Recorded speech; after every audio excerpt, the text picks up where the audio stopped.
My name is Alana Weiss, and it is my pleasure to introduce Helen Fisher to the Authors at Google series.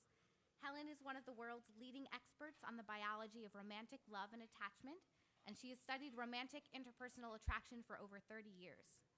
She is an anthropology professor at Rutgers University and is currently the most referenced scholar in the love research community. In 2005, Match.com hired her to design the matching algorithm for its sister site, Chemistry.com. Helen also happens to live in my hometown, New York City. Yeah. And today, Helen will discuss her newest book, Why Him, Why Her. We will have time for Q&A, so do remember to come up to the standing mic to ask your questions. And now, please join me in welcoming Helen.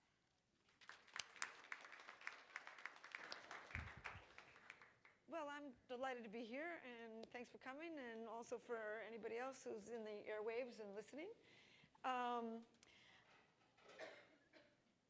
What I and my colleagues, Art Aaron, Lucy Brown, and Bianca Acevedo have done is we've put 49 people who are madly in love into a functional MRI brain scanner and begun to study and map some of the brain circuitry of romantic love. 17 people had just fallen madly in love. 13 had just been rejected in love. And in our most recent experiment, 17 reported that they were still in love, not just feeling attached, but in love after an average of 21 years of marriage. So I had done all that research, and I had finished book number 4, which was Why We Love, which was on the brain circuitry of romantic love, how it evolved, other animals, how they love, what happens in the brain when you're rejected in love, et cetera. And Match.com, as Alana said, came to me right before Christmas in 2004 and asked me to meet with them. And so I met with them 2 days after Christmas, and in the middle of the morning they asked me, why do you fall in love with one person rather than another? And I said, I don't know. Nobody knows. Psychologists do know that you tend to fall in love with somebody from your same socioeconomic background, same general level of intelligence, same general level of good looks, same basic religious and social values. We tend to fall in love with somebody who can give us the lifestyle that we want, the other things that we need. Your childhood certainly plays a role, but nobody really knows how. Really hasn't been proven, and probably plays a role, but nobody knows how. And we often fall in love with somebody who's in love with us. But you can walk into a room where everybody is from your same background, general level of intelligence, general level of good looks, same religious values, and you don't fall in love with all of them. And so I began to wonder, I'm a biological anthropologist, I study human evolution in the brain, I began to wonder, when people are constantly saying, we had no chemistry, or we had chemistry, and I thought to myself, maybe there's something to that. And maybe if I were to look at basic biological systems and then create a questionnaire to see to what degree you express basic biological systems, I could try and figure out if you're also naturally drawn to people of certain chemical styles. And so what I'm going to do is start out by telling you a little bit about some of my basic research on the brain and what we found in some of our brain scanning, and then go on to give you my new hypothesis and information on why you fall in love with one person rather than another. I ended up creating a questionnaire to see to what degree you express 4 very broad biological systems associated with the neural chemicals dopamine, serotonin, testosterone, and the last one being estrogen and oxytocin. And this a questionnaire has now been taken by 7 million people in 39 countries around the world, 5 million on the dating site Chemistry.com in the United States. So this is a story a little about what is love and then why you fall in love with one person rather than another.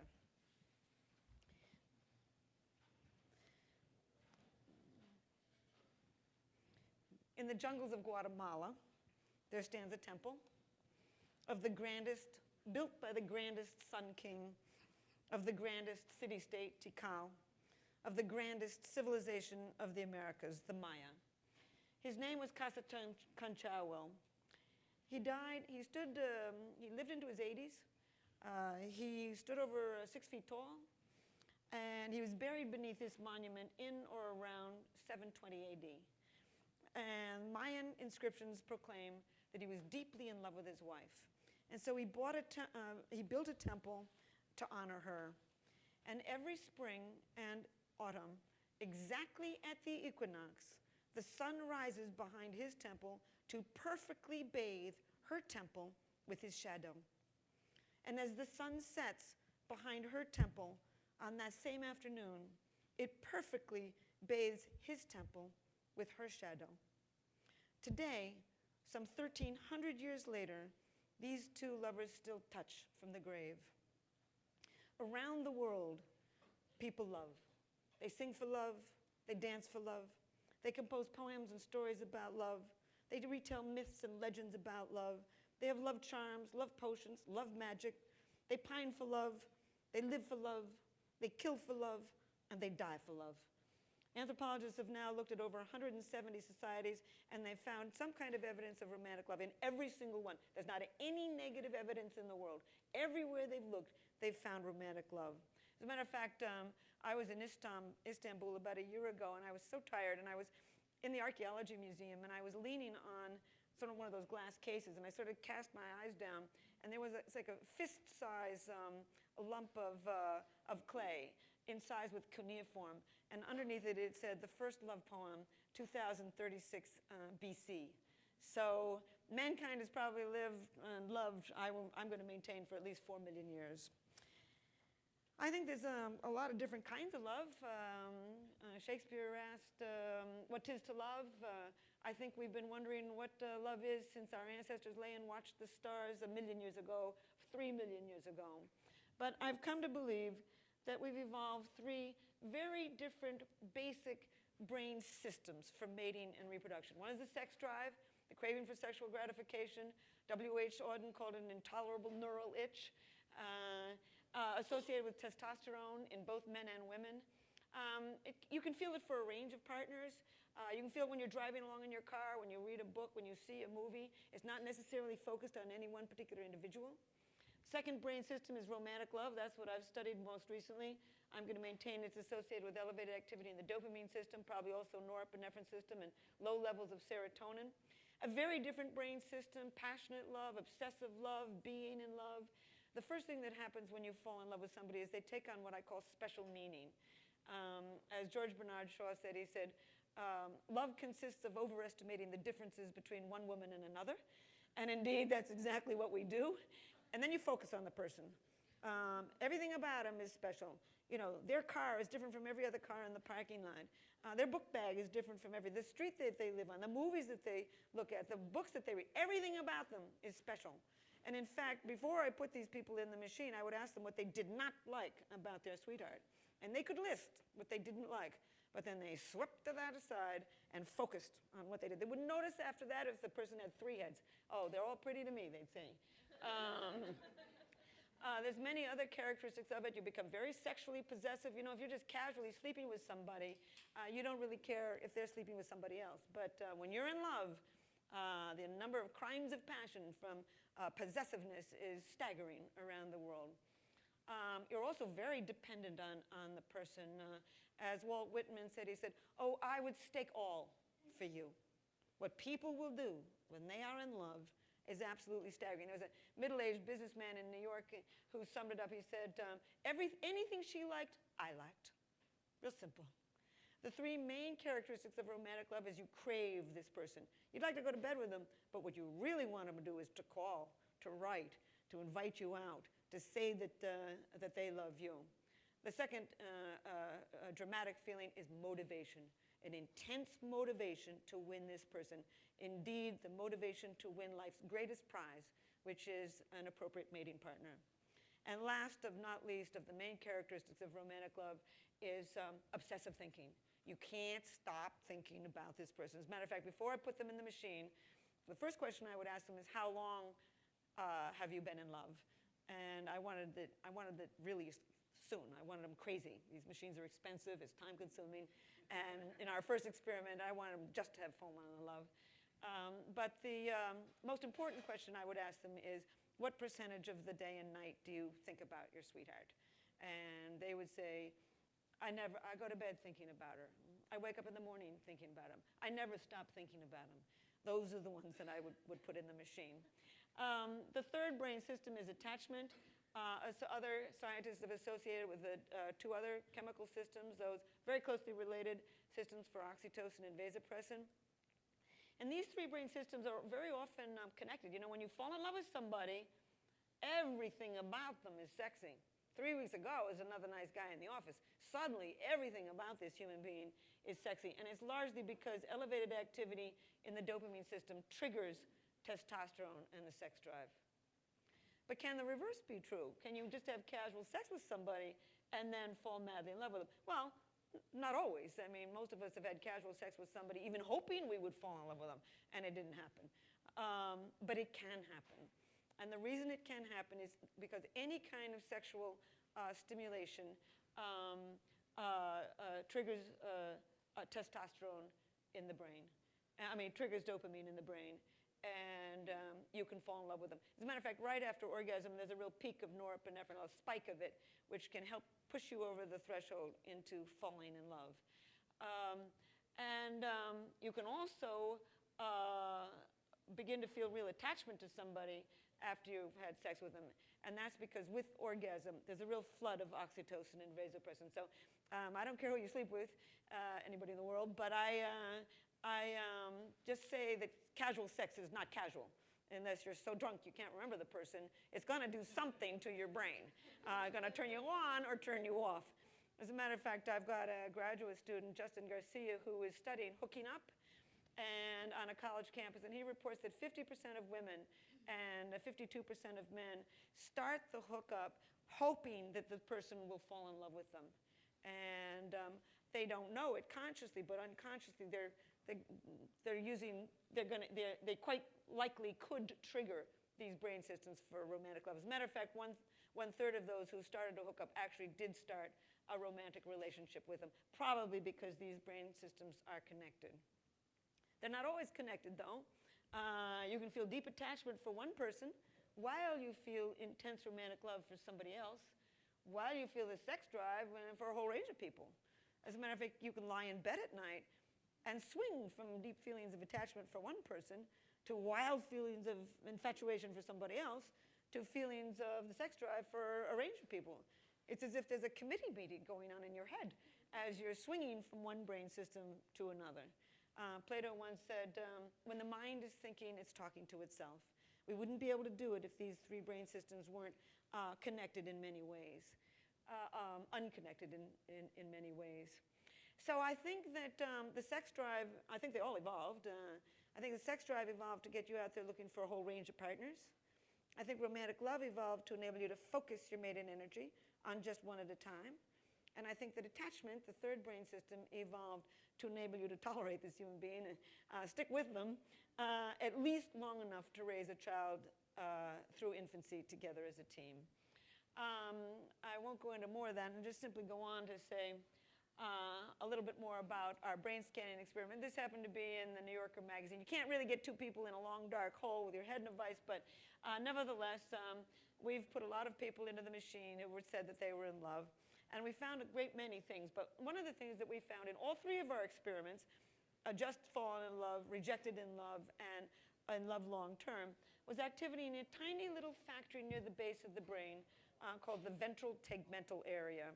And in fact, we found it in some cells called the A10 cells. And these are cells that actually produce dopamine and send dopamine to much of the brain, but actually largely to the reward system. The brain, the part of the brain for wanting, for craving, for focus, for motivation. And in fact, and I've read hundreds of, poets all over the world have described what love is, but I think that perhaps the best biological explanation was by Plato, who said, the God of love lives in a state of need. It is in need. It's a homeostatic imbalance that'll drive you to do remarkable things to win. I think that here's one of our brain scans. We've got a lot of them of the VTA. I think that romantic love evolved from what I call animal attraction. There's not an animal on this planet that'll copulate with anything, unless they're in a little box in a scientist's laboratory. Too old, too young, too scruffy, too stupid looking, the wrong color, faded feathers. They won't do it. They have favorites. As a matter of fact, ethologists have spoken forever about mate choice, selective sexual proceptivity, all kinds of names for the fact that animals have favorites. And in fact, we're beginning to know that the same dopamine system is involved in animal attraction. And I think this explains love at first sight. I think that, you can get instantly afraid of something and you can instantly fall in love. And I think it comes from, a squirrel in the beginning of the mating season. She's got to find another squirrel. And she can't spend 3 years discussing his college plan. She's got to get on with his project. And you can see in all kinds of animals an instant attraction to particular individuals. So I came to believe, because this reward system, which is way below the cortex, way below even feeling areas, but motivation, areas associated with motivation, that romantic love was a drive, a powerful mating drive, much more powerful than the sex drive. If you ask somebody to go to bed with you and they say no thank you, you don't kill yourself.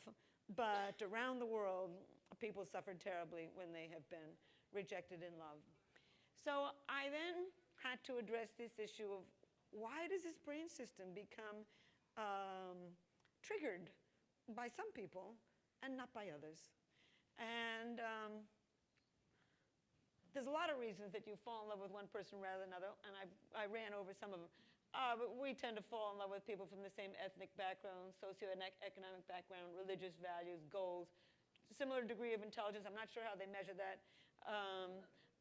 Similar level of education these days, similar degree of good looks, got to have the right lifestyle, childhood plays. Well, timing is important. Perfect person can come and sit on your lap, and if you're not ready, you won't notice it.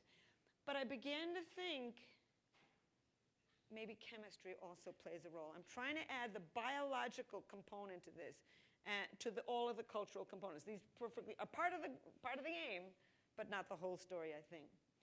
So there's a lot of chemicals in the brain. Most of them code for the beating of the heart, the blinking of the eyes, the water metabolism, et cetera. There's only a few chemicals that are so far directly associated with personality traits. And the basic ones are thus. So I read through the genetic literature, the literature on neurotransmitters, neurohormones, sex change, people, drugs of abuse, drugs like L-Dopa for Parkinson's disease, Prozac, Paxil, et cetera, et cetera. And I began to accumulate a host of psychological traits associated with these chemical systems. I just named them I'm rather stuck with these names, actually. Having read all this, I then went back through the psychological literature. Plato had names for most of these types. Aristotle did. Hippocrates had the 4 humors. Galen in the 2nd century. Carl Jung, Myers-Briggs, the Enneagram. A great many people have intuitively found 4 very broad psychobiological types. What I really stumbled on is adding what the chemistry of this is. So I'm going to go through the types, and then what I did is I created a questionnaire to see to what degree you express all 4 of these. These are chemical systems in the brain, so there's 4 different scales. We measure to some degree on all of them. I'm largely dopamine and estrogen and oxytocin. At Google, I don't know. I would imagine there's a good deal of testosterone and perhaps even the serotonin. But anyway, you'll let me know. But explorers are born free. They like novelty. They don't like taking risks, but they're willing to tolerate risks in order to see the world. Enormously curious. They have most interest. Plato called them the artisan. They're the most creative of the 4 types. Impulsive, energetic, restless, optimistic, enthusiastic, flexible, open-minded, often very democratic. The most sexual of all the types. If you were taking something like Prozac or Paxil, which is dampening your sex drive, they will give you something like Wellbutrin to drive up the dopamine. They're the most sexual of the types. There's the downside. There's a dark side to every moon, of course, and they're more likely to be manic, unpredictable, reckless. Most of the addictions have something to do with the dopamine and norepinephrine system. Unreflective. They look out, not in. As a matter of fact, I was making a speech to some therapists, actually in California, a few months ago, and I was saying that I'm not terribly interested in who I am, and because I'm an explorer, I look out, not in, and I mean, I care enough to not make exactly the same mistakes over and over, but I don't care to analyze who I am. So I had announced rather blithely that I didn't care who I was, and from the back of the room, some guy shouts, "You want to talk about it?" And I really didn't. I did a study at chemistry.com of 178,000 men and women to see what top 10 words. I created 170 words, and then I just went through, we do it mechanically, mathematically, the top 10 words of each of these types. And the top word is adventure, spontaneous, energy, new, fun, traveling, passion, active, busy, energy, dopamine. I think our president is a very good example of the explorer variety. I think the country, he meant it. He not only meant it psychologically and sociologically, but genetically, he feels it. And I think the country felt an authenticity there when he was advertising change. And indeed, it's true. Daring to start where he started and to end where he landed is quite something. I don't know if there's a newspaper in New York, I don't know if it's national, called The Onion, and there was a headliner that said, "Black man given worst job in the world." And he dared take it. Flexible, very optimistic, creative in the way he handles just about everything. Artistic, I don't know if you've seen his doodles, but he can literally draw a face that looks like the person. That's very skilled artistically. The explorer tends to have the highest educational level. He certainly did, because they're so curious. Dopamine is associated with, quote unquote, being comfortable in your skin. You can see the way he walks is with a casualness. With a style. You see. I don't know if at the inauguration you watched him and Bush walking down the steps together, and you see him, going like so, and Bush is really quite lumbering next to him. They also tend to have people who are expressive of dopamine also have more expressive faces, which he does. I think I'm a very different kind of explorer, but it's the same temperament. We're studying temperament. We're not studying intelligence. We're not studying interest. We're studying temperament. Is Angelina Jolie. Has a tattoo of a window. Freedom. Don't fence me in. Energetic, curious, unconventional. They don't follow the rules unless the rules make sense to them. As a matter of fact, I was on the radio a couple days. I'm on a book tour now, and I was on the radio a couple days ago, and I was with a woman who was, at the other end of the radio, who was quite clearly the explorer type. And I told her, well, they don't tend to really follow the rules unless they make sense. And she said, oh, yeah, when I see street signs, I take them as suggestions. And that's the explorer. Pillar of society is the builder. Individuals expressive of certain genetic genes in the serotonin system. For anybody who really knows genetics, what we have to do now is, I'm collecting blood, saliva, and urine to really nail this down. I have many other validity points. I've got my academic articles submitted, and when that comes out, it'll be on my website, et cetera. But long and short is that we're using single nucleotide polymorphisms at this point, for anybody who's a geneticist in the room. Anyway, traditional, conventional, cautious but not fearful. They're not scared, but they're cautious. Calm, social, popular, networking. They want to know everybody. They want to know, they're interested in who you know. They're the ones flipping the hamburgers at the neighborhood party. Managerial, very cooperative, literal, precise, concrete, details. I recently made a terrible mistake with a journalist who happened to be a builder. It was in the state of Washington, and she wanted the facts. And I was happy to give her the facts, but I only like facts if they build a theory. That's the explorer. And I could see she didn't like me. And so the clearer that came to me, the more nervous I got, and the more flamboyant I got, and more theoretical. And I should have just stuck to the facts, because what I read in the newspaper was staggering the following day. Persistent, Conscientious, orderly, persistent. It's called sustained attention. These are the ones who can keep doing something. In fact, when I was really young, I came to San Francisco from the East Coast in the 60s, and I needed a job, and I tried to get a job in a factory canning peas, and they wouldn't have me because I would have had my arm stuck in the machine in 2 hours. I mean, but you know, you got to have a sustained attention and those who are expressive of serotonin do have that.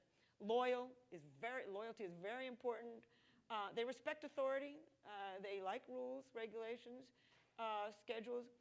They seek respectability. Plato called them the guardian. They want to serve. Self-transcendence is the academic term for religiosity, and we've found some genes associated with religiosity in the serotonin system.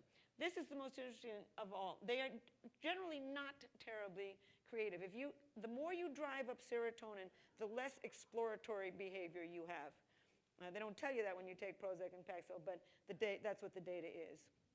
However, they're good with numbers, very good with numbers. The downside of this, they're stubborn, can be stubborn, closed-minded, rigid, moralistic, unreflective, and controlling. The words they use, the top word they use is family. Caring, morals, respect, loyal, trust. Twice they use trust. That's the top 10 words. Values, morals, loyal, respect. As a matter of fact, I did a countrywide, you can tell on chemistry.com where people are writing in from. And there were many more explorers in the big cities and many more builders out in the countryside. I could even see the red states and the blue states associated with the serotonin and the dopamine patterns in the brain. I think a very good example of a guy who's a builder who's the right guy in the right place at the right time is Gordon Brown. Very smart. These are words from The Economist. Frugal, that's serotonin-based. Control freak, moral. These are descriptions of him from The Economist. Rectitude, duty, all activity expressive of serotonin. What's really interesting is he is really good with numbers. He was wonderful as the chancellor of the Exchequer. And I was just talking to some Brits a couple days ago, and I can't say he's happy about it, but he's sort of in his heaven right now because we've got a world crisis with numbers, financial numbers, and of course, he's the right guy to be of use for that. A man, I think, who was in the wrong place at the wrong time was Colin Powell. It was about 26% of people in America were in favor of going into Iraq before he made his speech at the United Nations. After his speech at the United Nations, 75 or something, people were interested in going to Iraq. He had been duped into thinking they were weapons of mass destruction, but I think it was his loyalty to Bush that helped, he was willing to support Bush's need to go into Iraq. So here was some biological traits that were in the wrong time, in the wrong place. I think Tiger Woods is very much of a builder. I mean, what is golf but patience, calm, focus, and networking? The directors shoot for the stars. The rational, Plato called them analytical, logical, direct, decisive, tough-minded, pragmatic. They're going to do what works. I don't care if it hurts your feelings. We're going that direction. It's best. Very good at what academics call rule-based systems, everything from spatial, mechanical, mathematical, engineering skills, elevated activity in the testosterone. So focused, really a narrow focus, but a very deep focus. Competitive, ambitious, emotionally contained. People who are very high on testosterone, when you watch them talk, they're just moving their lips. They're not moving any of the face, it's just the lips. Self-disciplined, real musical understanding. Music really is a spatial phenomenon, particularly if you are spatially skilled. I think Beethoven was probably a very difficult man, very direct, decisive, exacting, tough-minded, and very musical. Heroic altruism, I think these are the ones that rush into a burning building to save a stranger. You know, we're constantly calling somebody a hero, and then they'll say, oh no, I was just doing my job. What are they being? They're being very analytical, very matter-of-fact about it. Mind blindness, an academic term for the director's inability to sort of climb into your head, climb into somebody else's head and see what they're thinking. Less empathy, more aloof. Poor verbal skills, but very good technical skills, of course, and aggressive. I think these are some of the top 10 words: intelligence, debate, geek, nerd, ambitious, driven, politics, challenge. Top 10 words used by the director. I think here we got our perfect director. The face is built, that is a high testosterone jaw. Very high testosterone jaw is built as a very dramatic jaw. High, heavy brow ridges, high forehead. That's all indications of testosterone. The face and, of course, the body gives all kinds of indications of who you are biologically. Real proud to be tough-minded. Called himself a maverick. Said, I'm not Mr. Congeniality. By the way, all four of these types like who they are. I mean, what I've discovered so far. I mean, the explorer likes being curious and creative and novelty-seeking. The builder likes being loyal and conscientious. The director likes being tough-minded and direct. Of course, he was a fighter pilot. That's a real spatial relation. He used the word fight 43 times in his acceptance speech. This is testosterone. Around the test, I'm not going to go into how you build an academic test, but long and short is you've got to prove that what you say you're studying, you're studying. And so I've got a lot of other things, sort of secret things in there to study, to prove that I'm studying what I'm studying. And one of them is, it comes out of the 1930s, and if you look at your right hand if you're a man, or a left hand if you're a woman, palm towards you, as testosterone washes over the brain in the womb, it builds a fourth finger that is longer than the second finger. If you had more estrogen in the womb, you will have a second finger that is longer or the same length as the fourth finger. Nobody knows why. You find it actually throughout the animal community. It's not just, it didn't just evolve with throwing things. And, but nevertheless, what I would do, this is one of my tests, I would look at your fourth finger, and I got 7 million of them, of course, and then I would look at those individuals who scored very high on my director scale to see if they also had a longer fourth finger. And indeed, here was a great moment for me. This was the moment he conceded. I was overjoyed, as you could tell, and I picked up my New York Times, and it was right on the front page of it, just what I was looking for.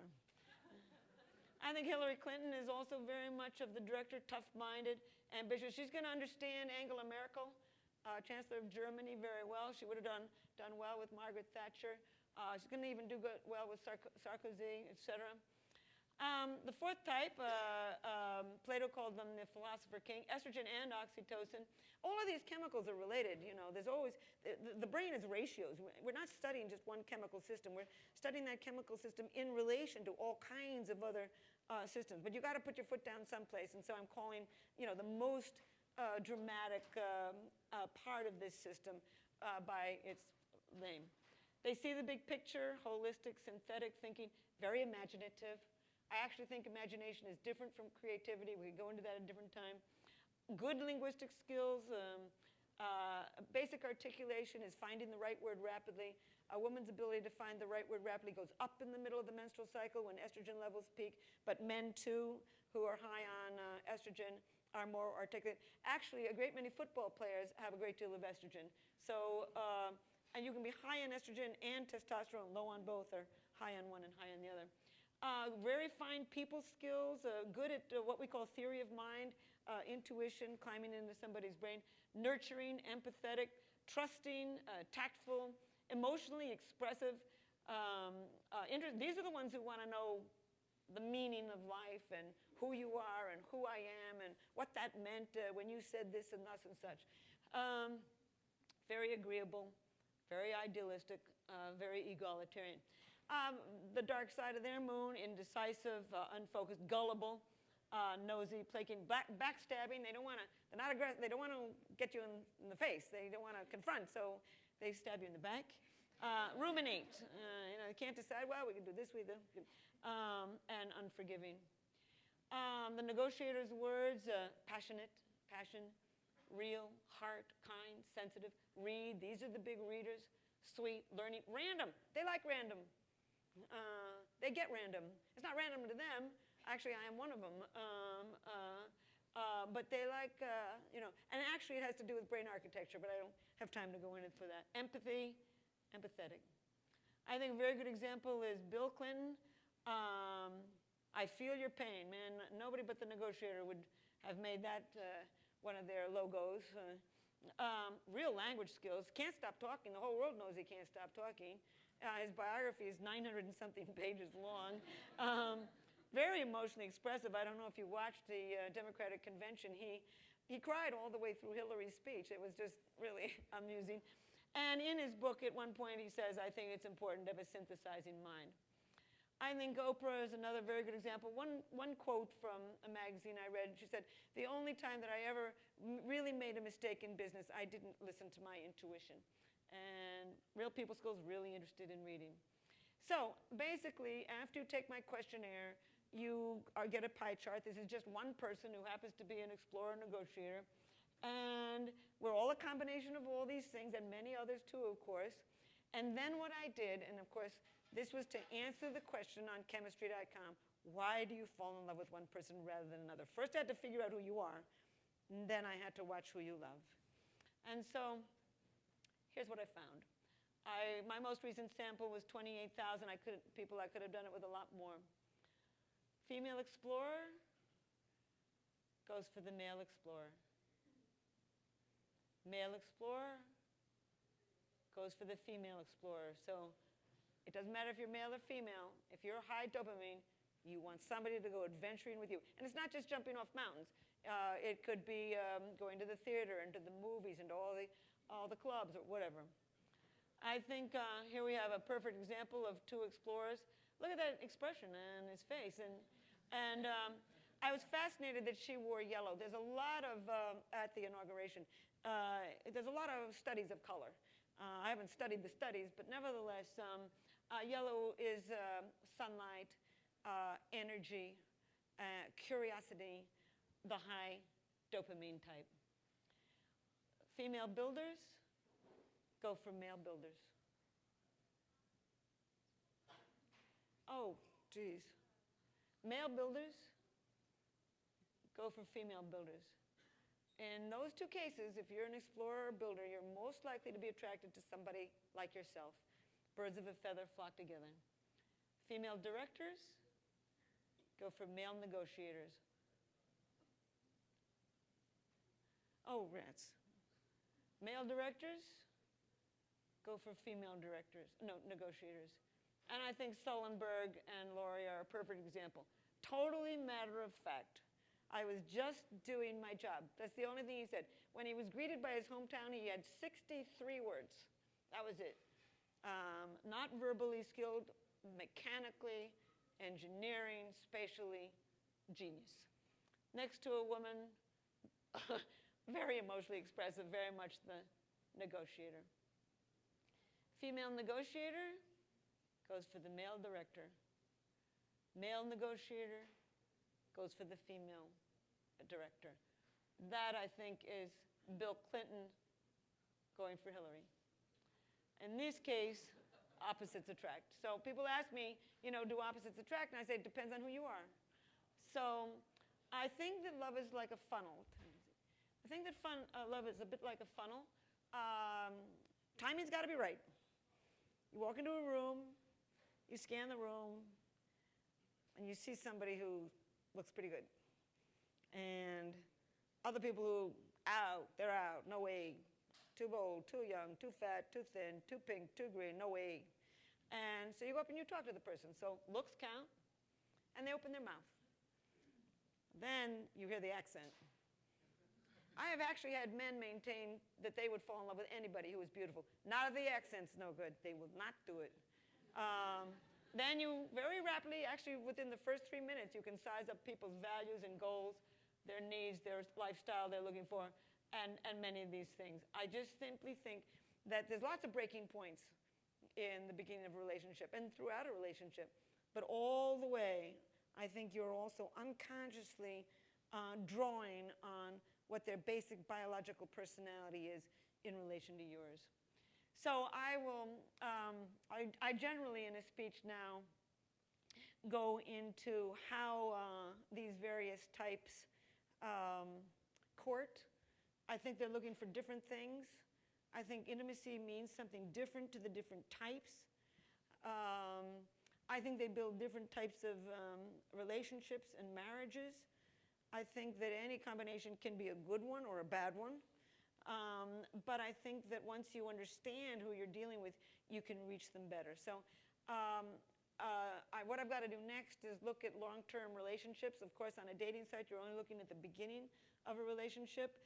One thing that made me feel good about that, though, is that apparently we often make up our mind actually within the first 3 minutes about somebody, and then that sets the trajectory for a very long term. I do have some data on long-term relationships, sort of, but I need to go into that more. But there's no question about that you can maintain relationships long-term. This is our most recent study led by Bianca Acevedo, our teammate, showing that exactly the same brain region can remain active.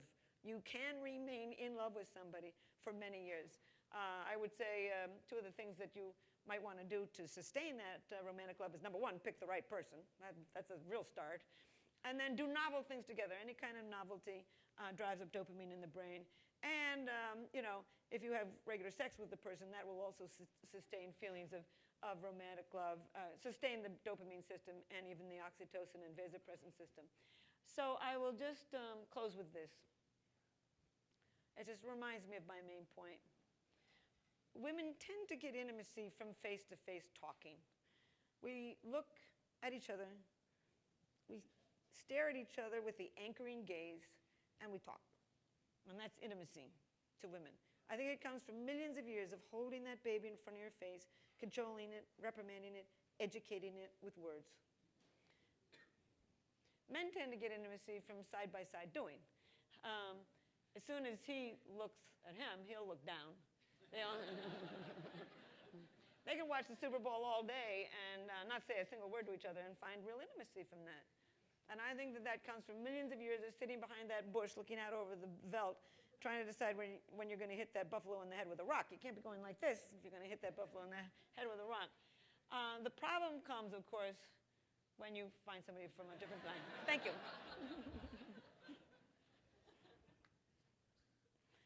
So I guess we've got 5 minutes for questions. Yes?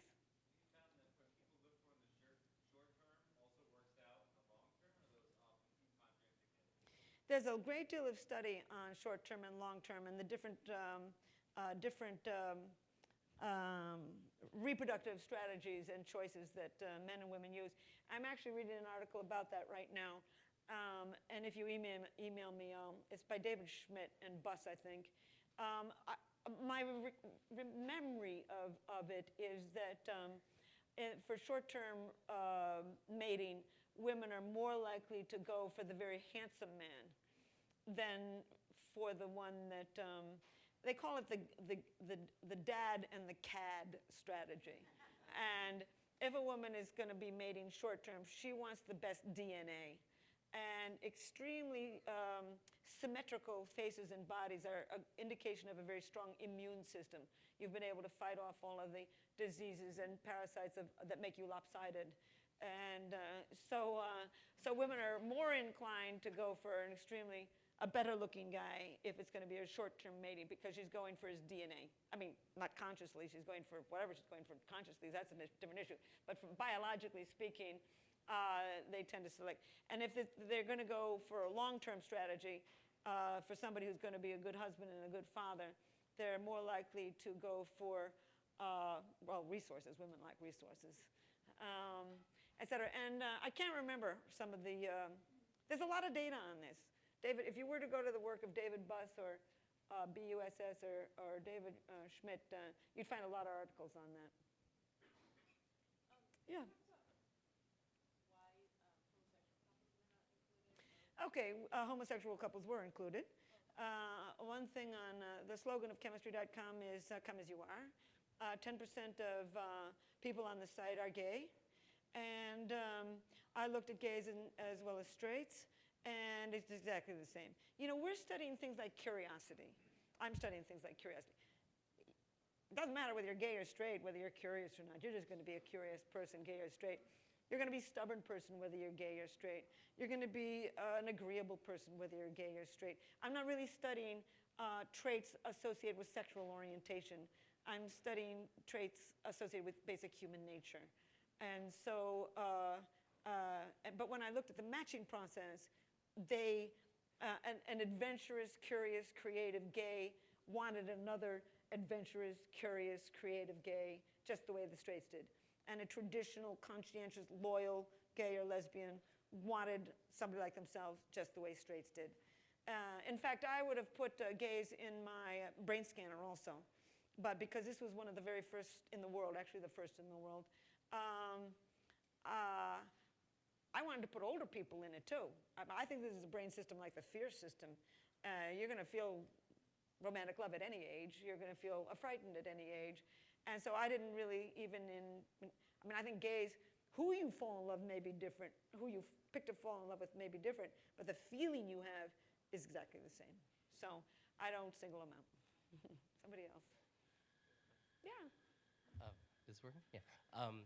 So it's really cool that you have chemical and biological theories to actually justify why different people get along. But when I hear you talk about it, I can't help but hear, you know, I'm a Cancer, so of course I worked out with her because she's a Libra or something like that. How do you avoid bucketing people and then sort of being too simplistic about, you know, just like someone you shake hands with? Okay, Can you immediately tell what? This is a really important. Hear me, everybody who listens to Google. We're talking about scales, not buckets. These are basic brain systems. Think in terms of columns. You to some degree express the dopamine norepinephrine system, to some degree the serotonin system, to some degree the testosterone system, and some degree the estrogen and oxytocin system. We all express all of them. These are not buckets. So, but we express some more than others, right? Not buckets, not buckets. Psychologists use the words dimensions and scales. This is why I showed you that pie chart. We have some of all of them. It's really important for me to get that across to the world because there's a lot of people who will object to that for that very reason. They leap from scales to buckets. Thank you for clarifying.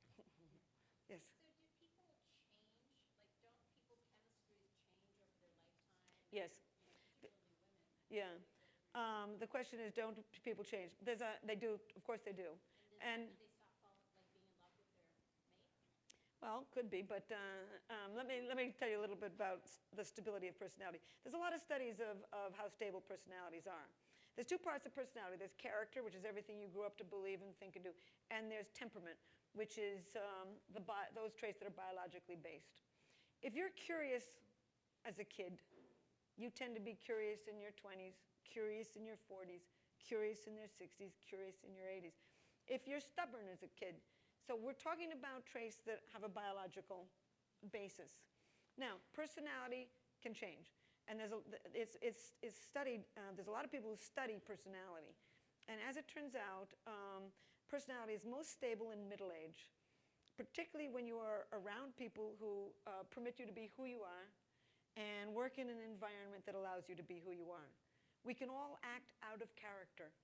It's just tiring. In fact, I had a woman, I was making a speech at the Smithsonian, and afterwards she came up to me and she said, Helen, I think I was acting out of character for 15 years with my husband. And I said, I'm sure. I'm sure you were tired too. She said, yes, she was. Personality is most stable in middle age. We do it by test-retest. You give the questionnaire to somebody, not this one particularly, but psychologists give the test to a group of people, and then they give the same people the same test 6 weeks later, 6 months later, 6 years later, to see how stable the answers are over the course of generations even. So personality is least stable in teenage, probably because you're very dictated by the peer group and trying to fit in everything. They also say that it's least stable in old age. That's surprising because we do think of older people as crusty and set in their ways. Maybe they're actually becoming who they are, I don't know. But long and short it is we can act out of character, but the data is that people tend to, in these biological traits, sustain them. Now, with middle age, in women, levels of estrogen go down, unmasking levels of testosterone, and you can see that middle-aged women become less agreeable as estrogen goes down, more ambitious as the testosterone is masked. Testosterone goes down in men starting in their 40s, and you can see older men becoming more compassionate. So that it does change to some degree. But can you really make a curious person uncurious? Well, you can beat them every single time they ask a question. But I don't know if they're going to become can you really make an empathetic person tough-minded? We're talking about biology, so there's going to be some variation, but not as much as one would expect. When you say middle age, what do you mean? But middle age, when I say middle age, well, I would say these days, what was middle age? I don't know, 30 to 90? Yeah. Have you tried correlating your questionnaires with actually measuring the amount of Yes.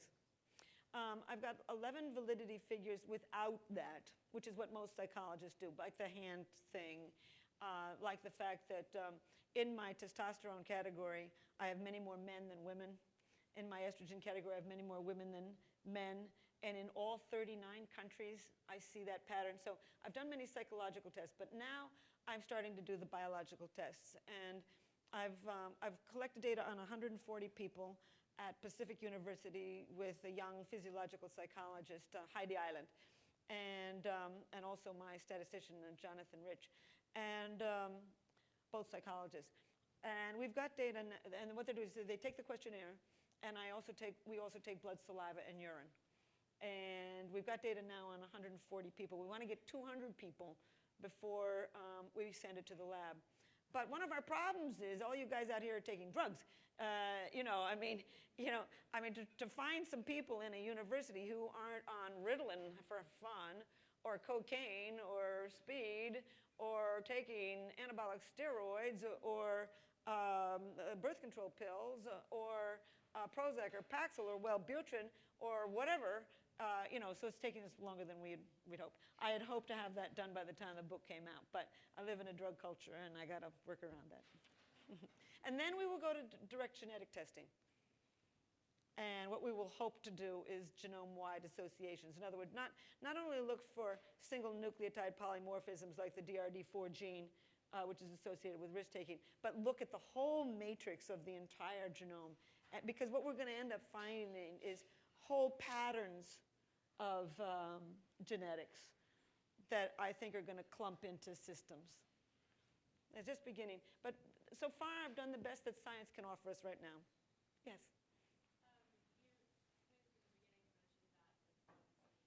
The what? Love is need. Love is it's a craving. Yeah, it's a craving. Do you find that, I know they're not scientists, but you find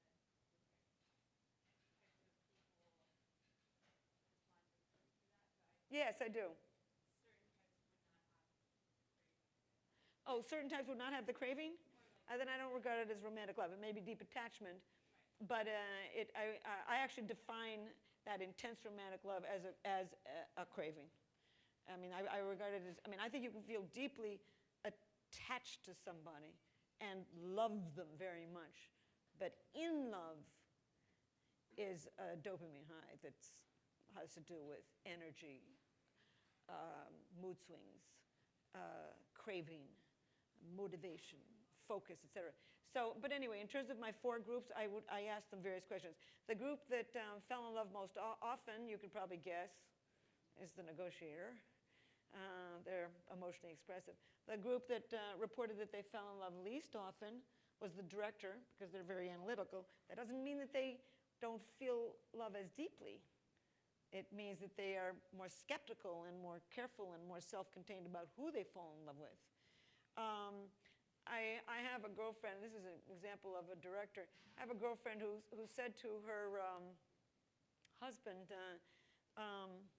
sweetie, you haven't told me that you love me since last month. And he said, well, I said I loved you last month and nothing's changed. So it's a matter of different perspectives. More men kill themselves when a relationship is over than women do. I actually think that we have an enormous number of misconceptions about love and sex in our modern world. And two basic ones is we have convinced ourselves that women are less sexual than men, and we've somehow convinced ourselves that men are less romantic than women. And I think they're both wrong. Somebody else? Well, I will wind up then and simply say that people have asked me, whether this has spoiled it for me. And I say, you can know every ingredient in a piece of chocolate cake and sit down and eat that cake and still feel that joy. And I think that knowledge is power. I have a broader understanding of the people in Iraq, the people up the Amazon River, everywhere people love. And even though we are beginning to find a good deal of the patterns, nature's patterns, there will always be magic to love. Thank you.